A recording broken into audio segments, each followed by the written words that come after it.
Question de Daron, un podcast Bubble soutenu par Heidi Kids. C'est quoi le burn-out parental ? Samedi dernier, nous avions un dîner entre amis. Je ne sais pas si c'est dans l'air du temps, mais très vite la conversation a dérivé sur le burn-out parental. D'un côté, il y avait celles qui se sentaient un peu, voire très concernées, un groupe dont je faisais partie. De l'autre, les warriors, qui en rigolaient. Et nos grand-mères, elles faisaient comment, elles ? À leur époque, on ne se plaignait pas pour un oui ou pour un non.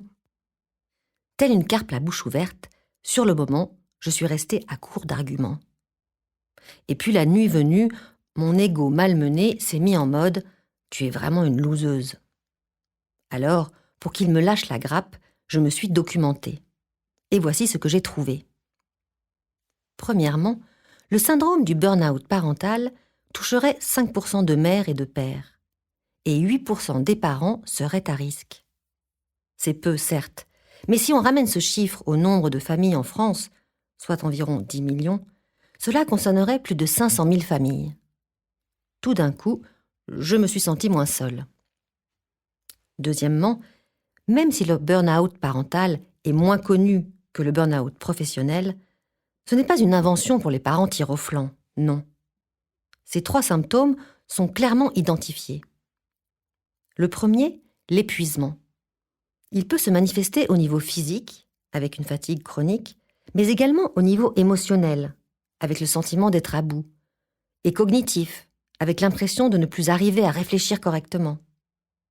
Le deuxième symptôme, la distanciation affective avec ses enfants. Le parent n'accorde plus autant d'importance à ce que ses enfants vivent et ressentent. Il ne s'implique plus autant dans leur éducation. Il assume les routines, les repas, la toilette, le coucher, mais pas plus.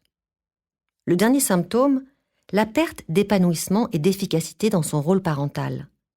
Le parent se sent débordé par l'ampleur de la tâche et ne parvient plus à trouver du plaisir dans son rôle de parent. Il se pense mauvais parent, inapte à assurer son rôle correctement. Troisième info importante, le burn-out parental ne se décrète pas au hasard. Son diagnostic est posé suite à un test psychologique très sérieux, le PBA, pour Parental Burnout Assessment.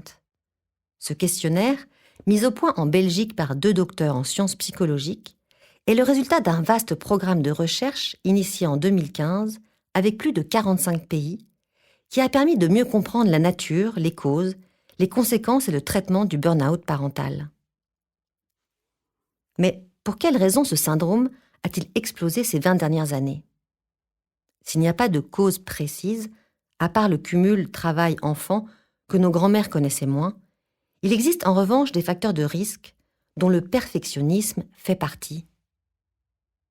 Vous savez, cette petite voix qui vous dit de cuisiner maison, de jouer avec votre enfant, de multiplier les activités, d'avoir une jolie maison bien rangée, de ne jamais vous énerver, etc.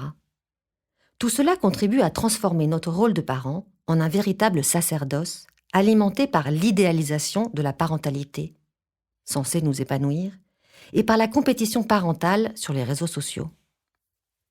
Mais alors, que faire ? Prendre un billet pour Tombouctou et planter là enfants, mari, plantes vertes et poissons rouges ? Tentant, certes, mais un peu extrême. Une autre solution est de commencer par faire le fameux test BPA, histoire de voir si vous cochez certaines cases, voire toutes les cases. Vous le trouverez en ligne et accessible gratuitement sur le site burnoutparental.com. Et si vous sentez que vous avez besoin d'aide, vous trouverez sur ce même site une carte localisant les professionnels formés au traitement du burn-out. Vous pouvez également suivre un programme en ligne comme celui proposé par le site parentsurlefil.com.